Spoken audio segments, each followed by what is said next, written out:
After I start my small garden and work less than an hours per day, I learn a lot. Especially now, what I want to share, what I learn is about microclimate.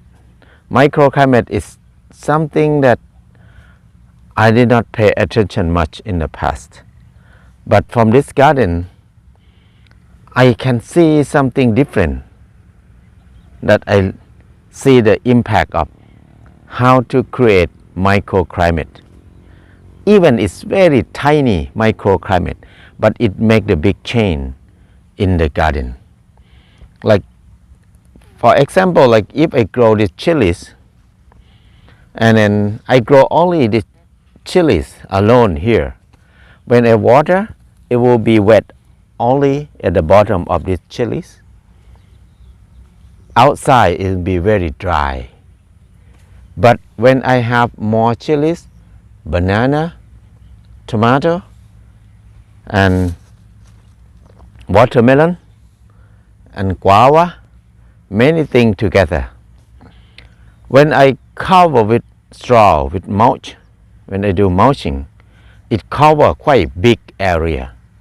And then when I water each of them, it makes the big areas wet, have more moisture. So the big area of moisture make the big change in the garden a lot.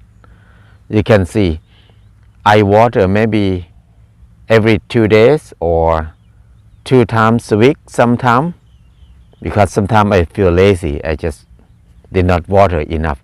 But when we cover in the big area, the moisture in the big area keep it moist, last longer than normal. Like in this area, when I dig it, I can see there's some moisture in the soil for a while. And then I can see that everything growing very well because they share the moisture among themselves. They share the mulching area. And then the moisture that they share, not only the moisture in the soil, but it's the moisture around them too, because every plant, they will release moisture from their leaf, from their stem. And it make the atmosphere around here have more moisture than outside, far away, because the moisture will come out all the time. It makes these areas cooler. That's why wherever we live close to the plant, close to the trees, it's always cooler than where there's no trees. This is the microclimates that help the plant to grow very well.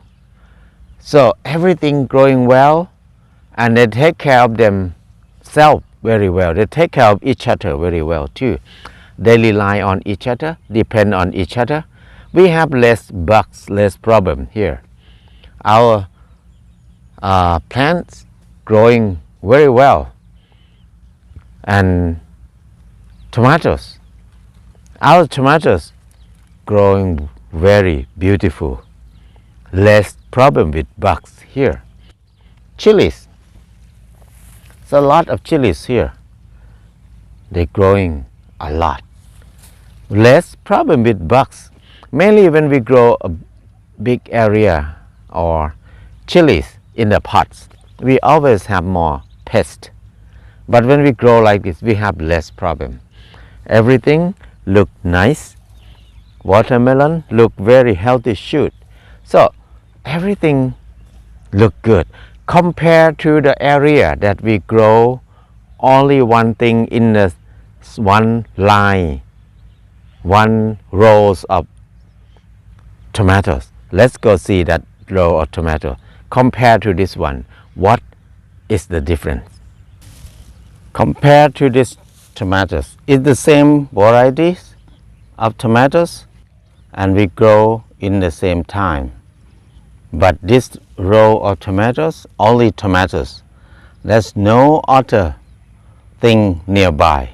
So when we water this plant, it just wet only this area. But around this plant, it's not wet.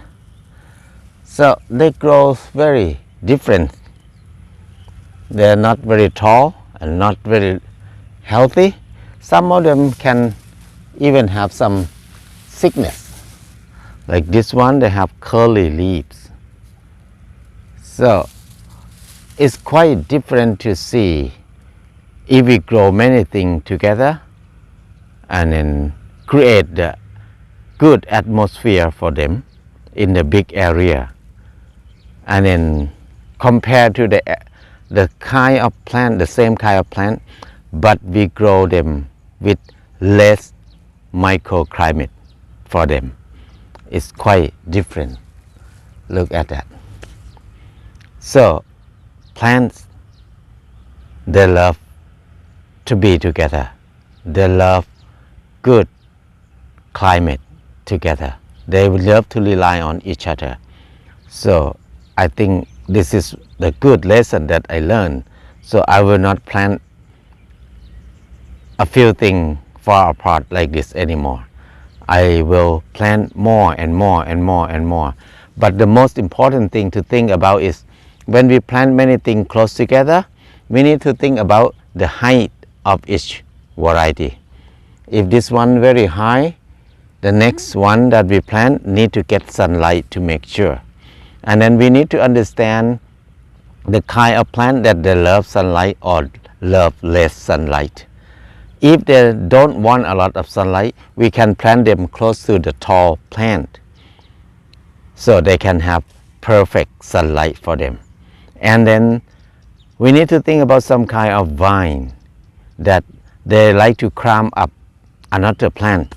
That kind of vine is not good to plant with this system.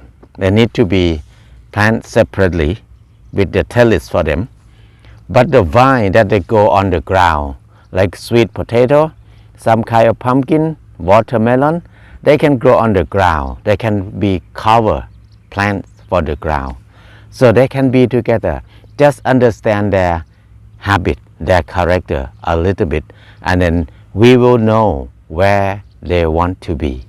It's quite fun to understand them, to see them, how they want to be, where they want to be.